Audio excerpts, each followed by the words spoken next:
It was the 23rd of February, 1995, a Thursday evening in Singapore.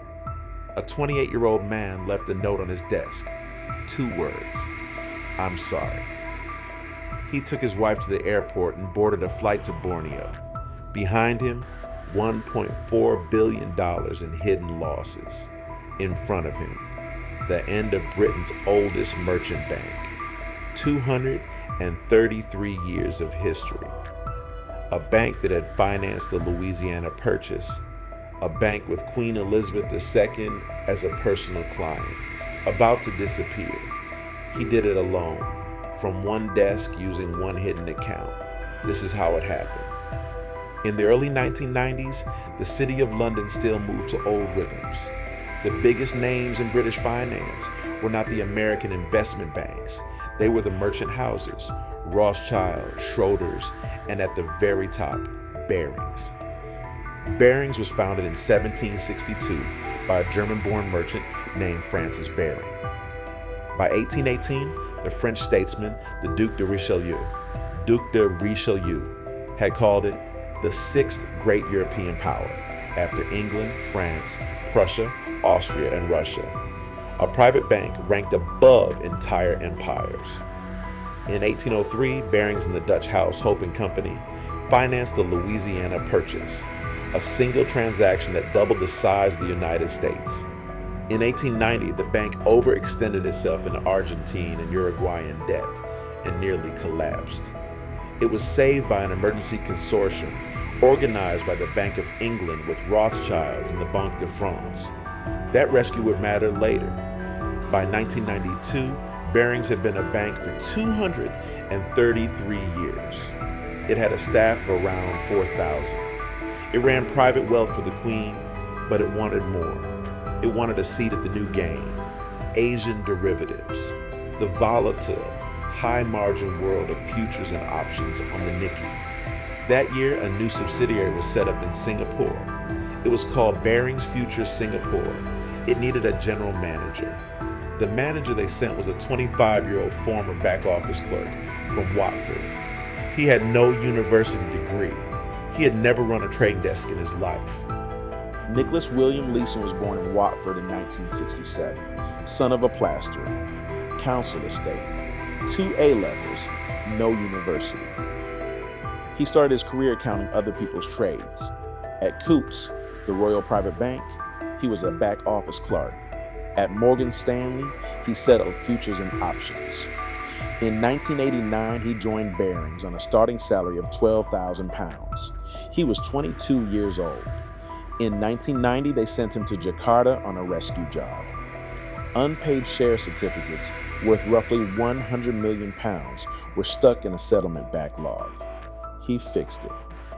He also met a Kent-born back-office colleague named Lisa Sims and married her. Barings noticed the young man who cleared up messes. In April 1992, they made him general manager of Barings Futures Singapore. He was 25. And here is the structural crack at the center of the entire story. He was in charge of trading, and he was in charge of settling his own trades. Front office and back office merged into one person. Every risk management textbook written after 1930 says these 2 roles must be separated. In Singapore in 1992, they were held by the same 25-year-old. His authorized business was boring: arbitrage between 2 exchanges, the Singapore International Monetary Exchange, known as SIMEX, and the Osaka Securities Exchange in Japan. Tiny price gaps in Nikkei, 225 futures. Buy on the cheaper exchange, sell on the richer, low risk, low margin. But in July of 1992, he did something quiet. He opened an error account on SIMEX, a holding pen for minor clerical mistakes, account number 88,888. In Chinese numerology, 5/8 for wealth. The first real use of that account was a 20,000-pound error from a junior colleague. He hit it inside 88888. Nothing bad happened. Nobody asked. By the end of 1992, the account held 2 million pounds of concealed losses. By the end of 1993, 23 million. And on the 12th floor in London, Barings was reporting Singapore as one of its fastest growing profit centers. That was the trap. Every hidden loss he carried made his reported profits look brighter. Every brighter profit made him more important. By late 1993, Leeson was one of Barings' most profitable employees, on paper. In 1993, Peter Baring, chairman of the bank and a descendant of the founder, spoke to Brian Quinn, a director of the Bank of England. He told him on the record that the group's recent profitability had led them to conclude it was not actually terribly difficult to make money in the securities markets. The line would become famous, for now it traveled up to Threadneedle Street and was filed away. Inside the bank, the internal controls were quietly failing. In February of 1994, Tony Hawes, the Barings Group treasurer, raised concerns about funding flows to Singapore. In August, the internal auditor, James Baker, delivered his report on Barings Futures Singapore. Its central recommendation was that in Singapore, the general manager is no longer directly responsible for the back office. The recommendation was received. It was acknowledged. It was not acted upon. By the end of 1994, the hidden losses inside account 88888 had grown to 208 million pounds. In the same year, Leeson had reported a fake profit of 28.55 million. London believed him. He was paid a bonus of 130,000 pounds on a base salary of 50,000.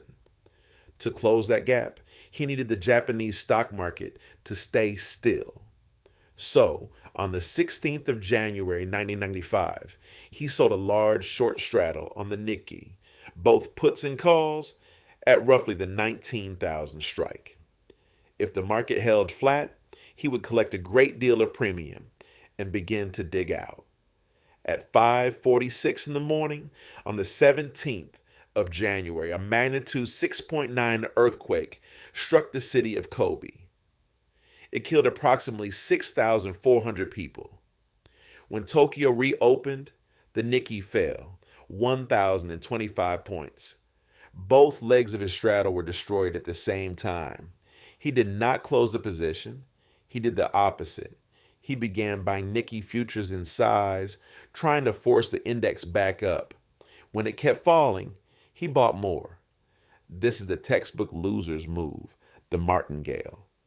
And years later, a New York University paper by Stephen Brown and Anno Steenbeek would confirm from the trade-by-trade data that this was exactly what he was doing.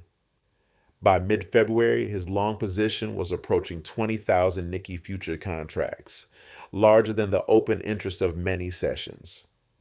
Cymex began to ask Barings in writing for assurance on margin. London wired the cash. As much as 742 million pounds moved from London to Singapore, and not one director in London seems to have understood exactly what it was funding. On the evening of Thursday, the 23rd of February, he walked into his office in the Singapore financial district. He left a handwritten note on his desk. "I'm sorry." Then he picked up his wife, Lisa, and flew to Kota Kinabalu in Borneo. Peter Baring received that note by fax the same day.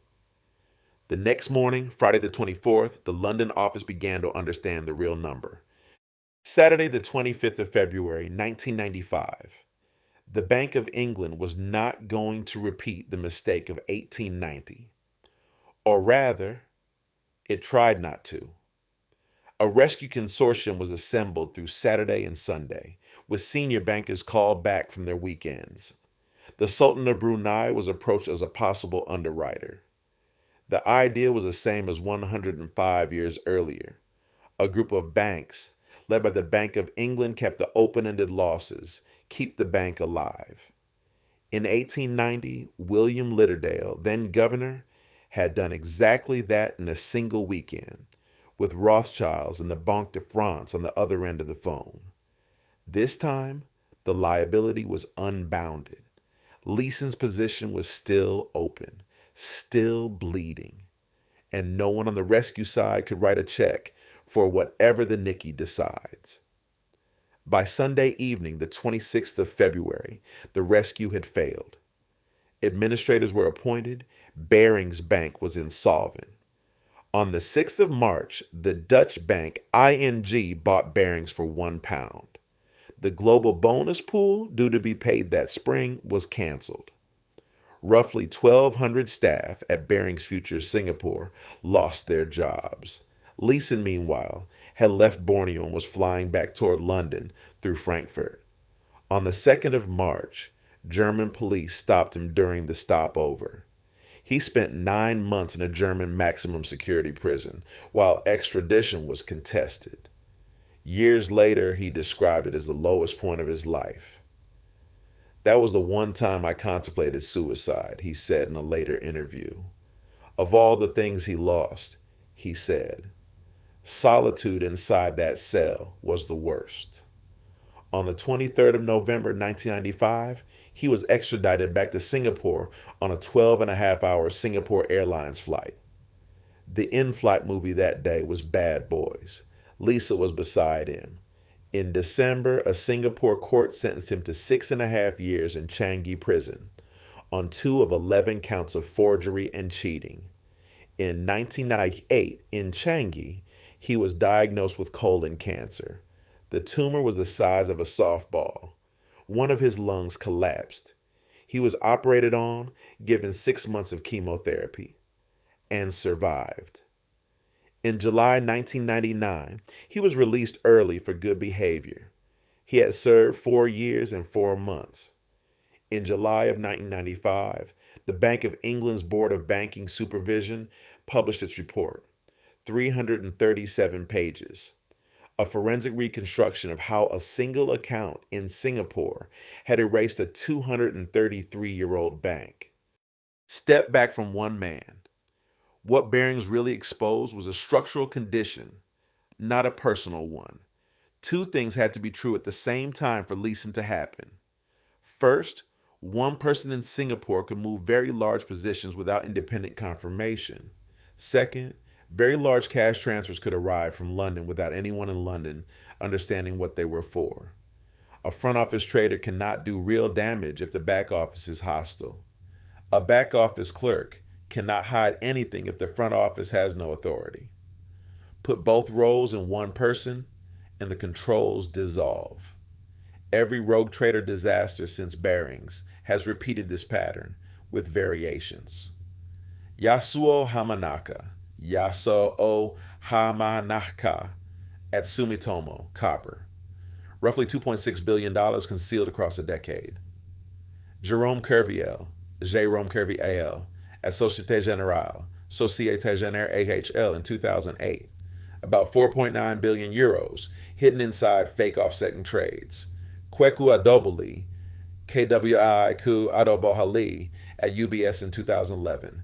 2.3 billion. Bruno Ixel, the London whale at JP Morgan in 2012. Over 6 billion. In every case, one person controlled too much of the trade life cycle and the reports on their own activity. And there is one more parallel from 1890. That time, when Barings first overextended itself, a consortium assembled inside 48 hours and saved the bank. The 1995 attempt tried the same playbook. It failed. Not because the 1995 players were less able, but because by then a single position on a single exchange could move faster than any room full of bankers. That is the structural lesson. The velocity of modern markets had outrun the velocity of modern rescues. After 1995, the regulatory world changed its mind about something it had treated as housekeeping. Segregation of duties, the simple idea that the person who makes the trade cannot be the same person who confirms it, stopped being good practice and became hard law. 9 years later, in 2004, the Basel II Accord was published. It introduced for the first time a required capital charge against operational risk. The risk that humans inside a bank lose money, not through bad trades, but through process failures. Barings is the canonical case study cited in almost every text that defines operational risk.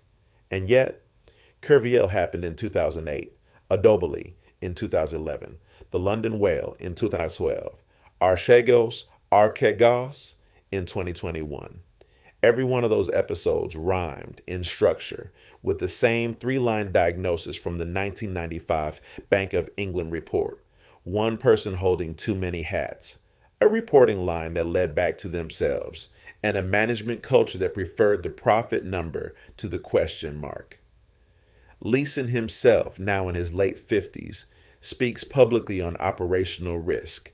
He has said repeatedly, "Nobody other than me should be accountable for what went wrong at Barings." It is a strange sentence because it is exactly half true. And the other half is the whole point of this story, which brings the open question.